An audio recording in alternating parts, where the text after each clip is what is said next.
$1 billion के बड़े हिस्से को टेरर इंफ्रास्ट्रक्चर को फंड करने में इस्तेमाल होगा, ऐसा मेरा मानना है। Islamabad is on probation. India sends a strong message to Pakistan as it seeks to put an end to the financial helplines that keep the Pakistani terror factory thriving. As boycott calls grow louder, India sends decodes the Pakistan-Turkiye nexus from drones to trade. The thriving relationship has anti-India sentiment at its very core.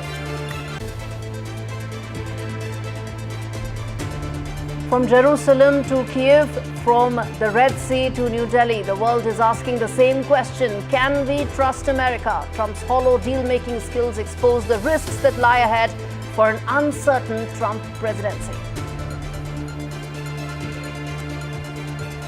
And University of Berkeley, California cancels the Hindu Heritage Month, branding it a gateway to Hindu nationalism. We ask, why play politics with identity and weaponize progressivism to shut a community out?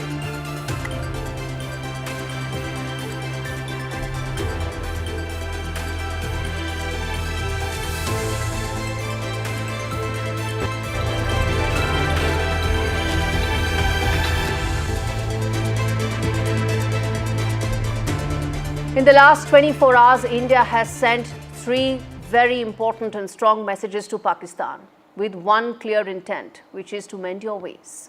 The first key message, Operation Sindoor is still underway. It hasn't ended. Yes, there is a ceasefire understanding, but it's just that, an understanding. Pakistan is on probation. It means India is watching how it deals with terror and the infrastructure that the state has allowed to thrive. And any misadventure will mean an appropriate response. The second message that has been given to Pakistan very clearly, there should be a global monitoring of Pakistan's nuclear weapons pile. There is no country in the world that is as unstable, with terrorists being mainstreamed as part of foreign policy agenda, with a more powerless civilian government as Pakistan, and which is why its nuclear weapons are a global problem. Add to it the policy that it has of no nuclear restraint. The third key message that India has given to Pakistan, New Delhi knows that the financial helplines that IMF and others are giving to Pakistan will end up building the terror infrastructure and the ecosystem, which is why India will now focus to ensure that these financial helplines stop coming in. Listen in to Defence Minister Rajnath Singh speaking from Bhuj, the airbase that played a pivotal role in Operation Sindoor. निश्चित रूप से international monetary fund से आने वाले $1 billion के बड़े हिस्से को टेरर इंफ्रास्ट्रक्चर को फंड करने में इस्तेमाल होगा, ऐसा मेरा मानना है। क्या यह नेशनल मॉनेटरी फंड IMF द्वारा, जो कि एक इंटरनेशनल ऑर्गेनाइजेशन है, उसके द्वारा इनडायरेक्ट फंडिंग इसे नहीं माना जाएगा?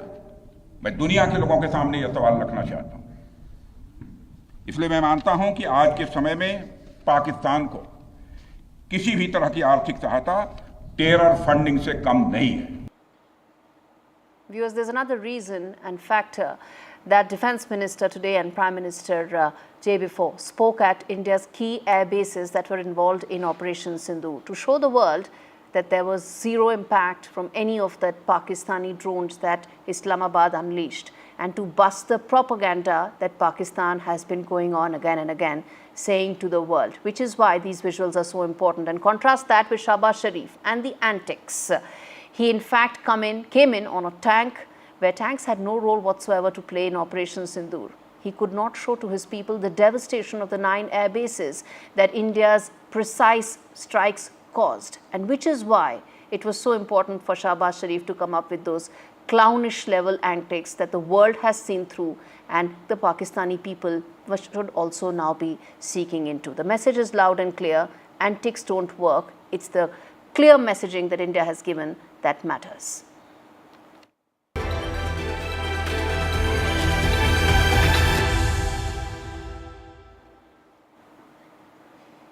Viewers, it's time to now tell you the deep nexus between Pakistan and Turkey. Is it friendship or fire? Or is it an alignment of deeper religious Islamic values? The two countries call it brotherhood.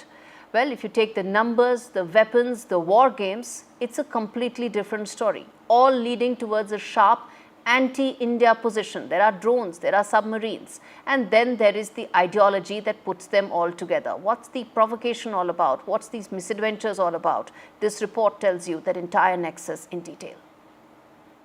They said it started in 1951, a treaty of eternal friendship. Now, try this. $1.5 billion in arms, 24 defense deals already this year. 10% of Turkiye's weapons shipped straight to Pakistan. Not food, not aid, weapons, warships and drones. Islamabad is now Ankara's #2 arms customer, second only to the UAE. Submarines under construction, drones already delivered, attack helicopters stalled only because the US said no. And it's not just tech, it's training, tactics and target alignment. And here's the twist. Since 2019, Turkiye's tone has shifted from silence to slander. Three things changed: pro-Pakistan rants, anti-India rallies, and open support on the fabricated Kashmir narrative. We didn't blink, we acted. Propaganda outlets banned, Turkish firm Kool-Aid out, and even the postponement of the credential ceremony featuring the Turkish ambassador deferred due to scheduling issues, the MEA points out. And it's not only the Indian government. Tourism bookings to Turkey are down 60%. Cancellations are up 250%. It's a message louder than any tweet. 1.4 billion Indians will not fund those who undermine us, those who sponsor or aid terror. With every click cancelled, we strike. Meanwhile, Pakistan's economy remains on life support. A $3 billion IMF handout, grain shortages, blackouts, and unending deficit. Yet, what gets funded? Drones, subs, and propaganda. Bureau Report, NDTV. The docking of the Turkish Chadar-class anti-submarine corvette at Karachi port on 2nd of May was a message, and India has taken that message. Banning Chalabi aviation could be just the beginning. This is a military and trade partnership that's cast in stone by Erdogan's aspiration to lead the Muslim world. Boycott calls will only grow louder as India makes shifts towards its geopolitical realignment and economic relationships.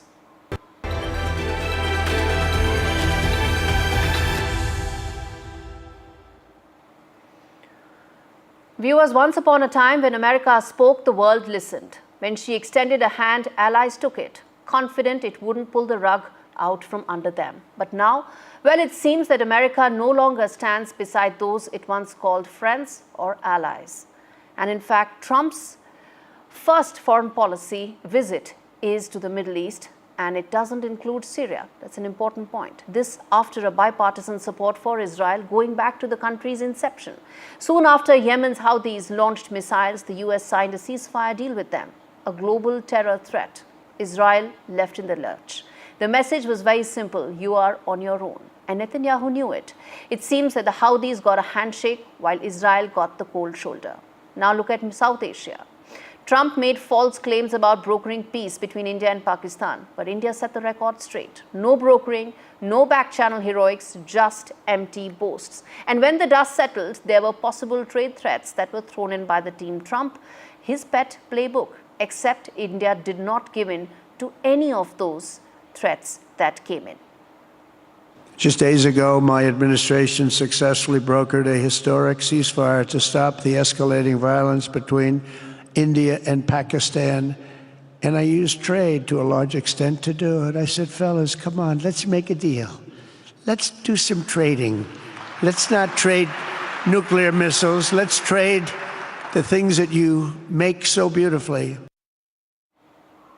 But trading truth for theater, that's a dangerous game. Donald Trump should know that. And then there is Ukraine. Zelensky continues to get the raw end of the stick.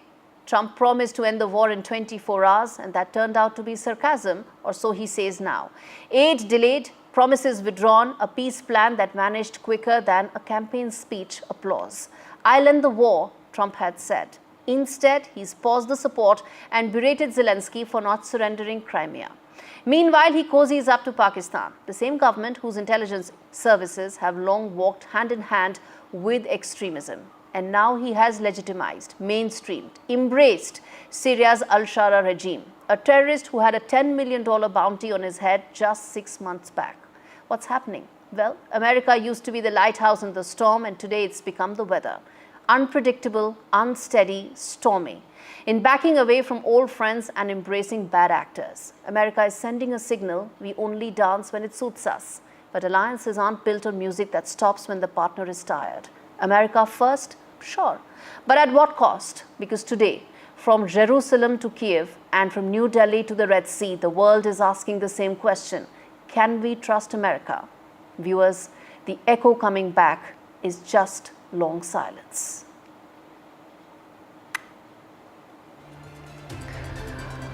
On that note, we slip into a very short break. We come back on the other side. We unpack the Dhaka, Islamabad, Beijing triangle of tension and the wall of wokeness that's hit the Hindu Heritage Month at UC Berkeley. Stay with us.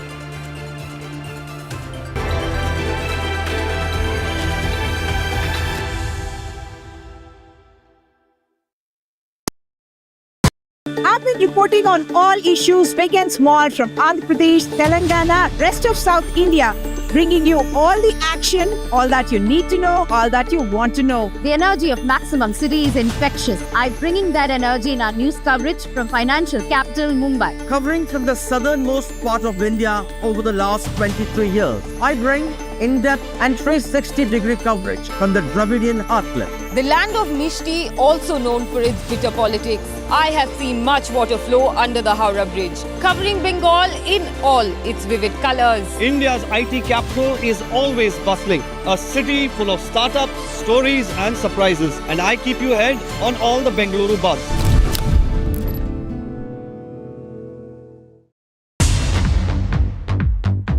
More news that matters. Big exclusive.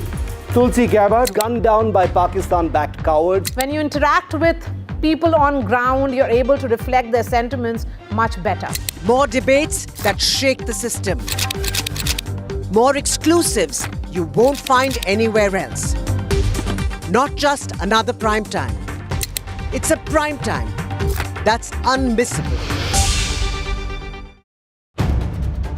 If it matters to you, if it matters to you, if it matters to you, it matters to India. It matters to India. And it matters to me. And it matters to me. India Matters with Shivaru. Only on NDTV 24/7. How often have you turned away from debates that descend into endless fights? We bring you a show where every question is answered, where every debate finds its resolution, where every story finds its conclusion, where opinions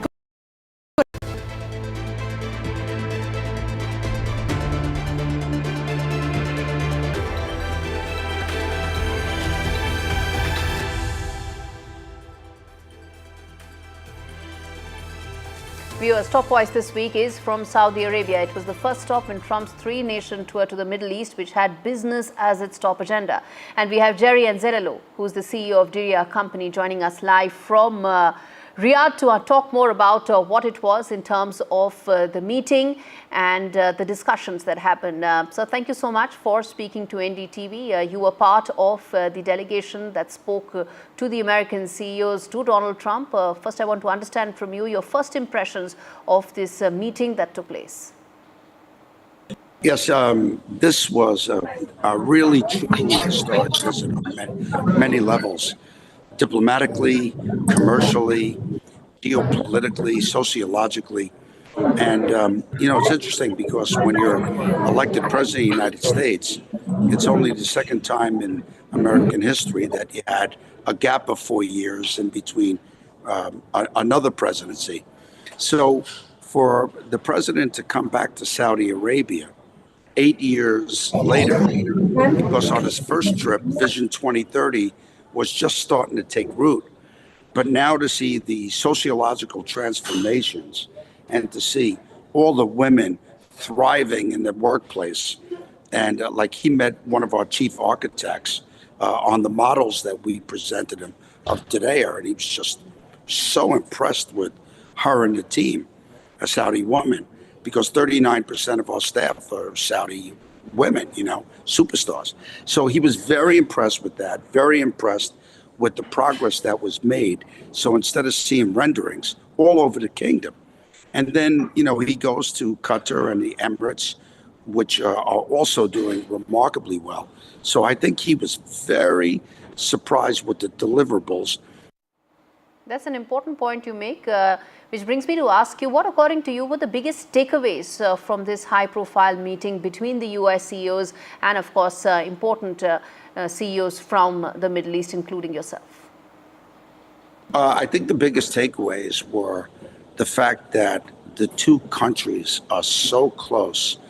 So now what's going to happen with technology in the future in terms of AI and chips and computering, the leadership role that Saudi wants to take in that, and the leadership role that America wants to take in it. Obviously, India is a giant player with its capabilities now globally in the tech sector. So the fact that there were so many contracts signed in computer development, AI, manufacturing chips, and you had all the big leaders here. You had Elon Musk here, you had all of the big AI leaders, the CEOs here. It was a very productive trip. Indeed. Which brings me to ask you, how do you see America's larger role in the region? Do you think business being at the core of this realigned relationship? Well, I think there was two big agenda items. Obviously, business and commerce is huge, because what are you going to see in terms of development out of the Gulf in the next 10, 20, 30 years is going to be substantial. You have very young heads of state now, all moderate, all vision forward-looking, all tech-driven, right? All quality of life heads of state. So that's great, and America has the expertise that the region wants. But look at the great leadership coming out of India now. Look where India was 30 years ago in terms of technology, both hardware and software. And you're one of the great leaders in the world now. So the same way there's a very strong relationship between America and India, there's now a very strong relationship between America and the Gulf and America. It's a controversial trip when you talk about Trump's domestic audience. What do you think will be the biggest wins that President Trump will speak to his domestic audience when he concludes this trip? The big takeaway is that everybody wants safety and security and quality of life in the Middle East. It's a big agenda of the president, that people can live in peace and thrive and provide for their families and have opportunities for the next 10, 20, 30 years. One of the things that the president was very impressed about Saudi was that the population is very young. The aggregate age is only 29.1, the median age. Very educated. And they're very positive about the future. So if you're going to have a positive societies that are safe and secure, it promotes prosperity. The president has been very active in trying to be a peacemaker around the world, Ukraine, certainly Gaza, and with the Palestinian-Israeli issue. There was a big announcement with lifting the sanctions in Syria to give the wonderful people of Syria a chance to get back to a better quality of life for them and their families. So I think the big thing was peace and prosperity, ensuring safety and security in the region which will benefit America and everyone. And then also using these contracts now to determine what the new technologies and new industries are going to be in the next 10 and 20 years, and having those relationships in place. All right, we leave it there. Mr. Jerry, thank you so much for speaking to NDTV to decode that important business relationship between India and KSA. All right, shifting focus now to the other important story that's coming in from Bangladesh. Well, ever since Mohammad Yunus came to power in Bangladesh to form his interim government, Bangladesh has been inching closer to China. And where is that most evident? It is at the Siliguri corridor, a strategic strip that connects India to our northern eastern states. And Mohammad Yunus has repeatedly made threats about restricting access to this piece of land that belongs to India. And in fact, it's now planning to set up an airport in this area that's just 30 kilometers away from Indian territory. It's supposed to be a civilian airport, but when China gets involved, it's clear that it will be used for surveillance and for sending a message to India. So here's the sequence, viewers. First, the Chinese officials came ostensibly to inspect the Bangladeshis' World War era airfield at Lal Munir Hat, followed by the Pakistani army and ISI, all coming there at a place which is 30 kilometers away from Indian territory. Why? Is it collusion between Bangladesh, Pakistan and China? Well, India knows this. The Tri-Shakti Corps guards the chicken's neck like a hawk. The skies hum with Rafales and the ground bristles with BrahMos. Make no mistake, India can strike deep into Lal Munir Hat before the dust even settles on the runway. Bangladesh's interim leader, Mohammad Yunus, is playing a dangerous game, trying to create an anti-India front for India's jugular. The chicken's neck is not India's Achilles heel. It is her iron collar.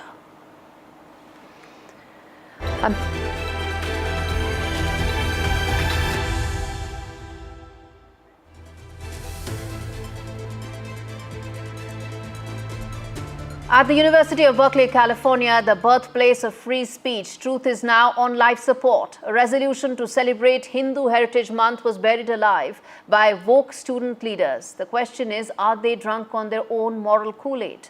Well, leading the charge is Senator Isha Chandar. And here's a cautionary tale of how virtue signaling can curdle into cultural erasure. Take a look.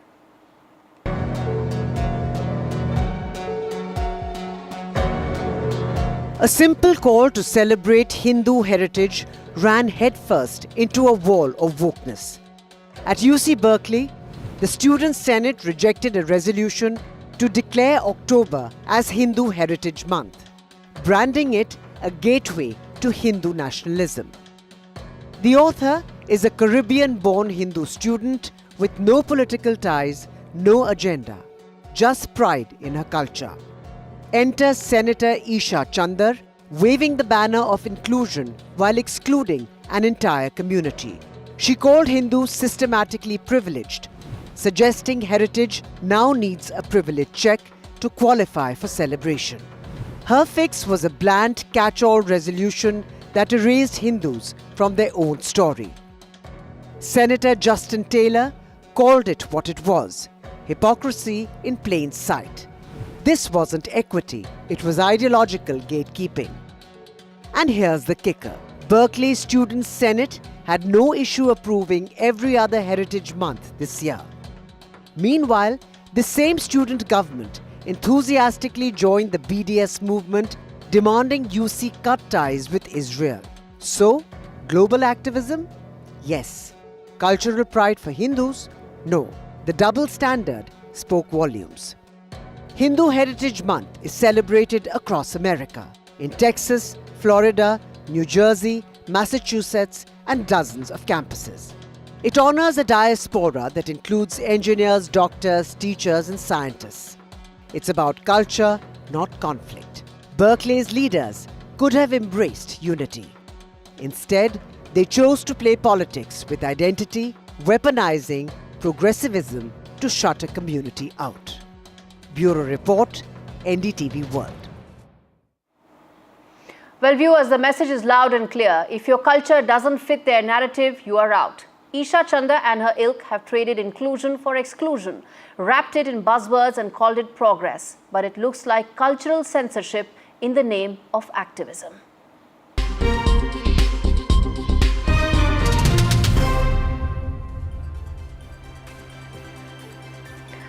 Well, they say the darkest hour is just before dawn. In the scorched earth of Balochistan, long plundered for its gold, gas and granite, the sun is finally rising. And her name is Kashish Chri. At just 25, a daughter of the Hindu minority, from the forgotten dust of Noshki, she has broken the iron ceiling as the first Hindu woman assistant commissioner. In a land where silence has long been bought with bullets, her voice is a thunderclap. But Kashish isn't just a symbol of personal triumph, a signal that people of Balochistan, women, minorities and the unheard are no longer just biding their time. They are stepping up, speaking out and taking charge. For decades, Pakistani and China-backed powers have picked Balochistan to the bone, bleeding it dry in the name of development. But now, resistance isn't whispered, it roars. Kashish didn't just pass an exam, she lit a torch, and in the winds that now sweep through the mountains, there's more than just dust. There's, well, a scent of freedom. Ex-FBI chief entangled in possible assassination scandal. A regular social media post has given birth to a gigantic controversy in the US, leading to a storm of speculation, outrage and federal investigation. The post was shared by James Comey, the former FBI director who was once fired by Donald Trump. He is once again at the epicenter of a national controversy. So what is this post all about?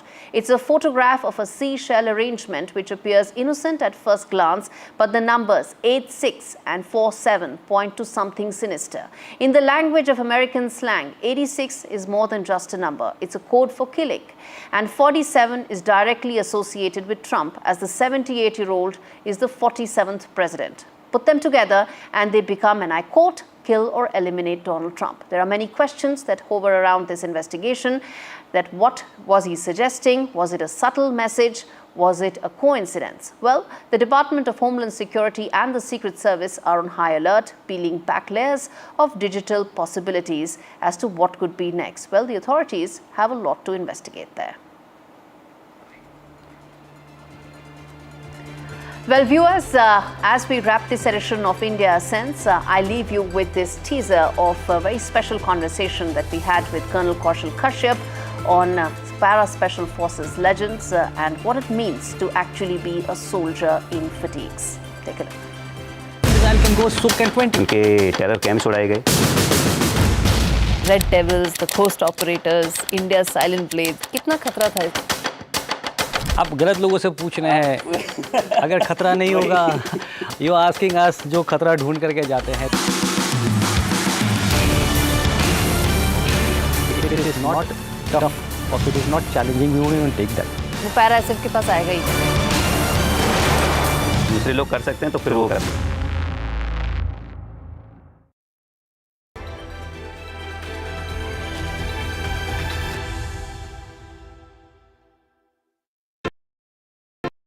Gold plus optimistic reflective glass लगाओ, धूप की गर्मी को दूर भगाओ और बिजली का बिल भी बचाओ. These are the visuals that are coming in. Let's go full frame with it. For every big news story. You can't defend the indefensible, Ruchira Kamboj, but that's what Pakistan has been doing for a very, very long time. We're sifting through a lot of information. Some is right, some is not right. But I think we are India tunes in to NDTV. In fact, on NDTV, like we've been doing for the last few hours, we've been for fast, clear, and credible news. We've also been, busting a lot of misinformation that's been coming in. When I was standing on the road, I saw these lights going off in the sky, and I could hear where credibility sounds of like comes what sound first. like blasts happening. When Pakistan started shelling and first shell landed here, you can see this. Well, we have reached at ground zero, and this village is NDTV. First,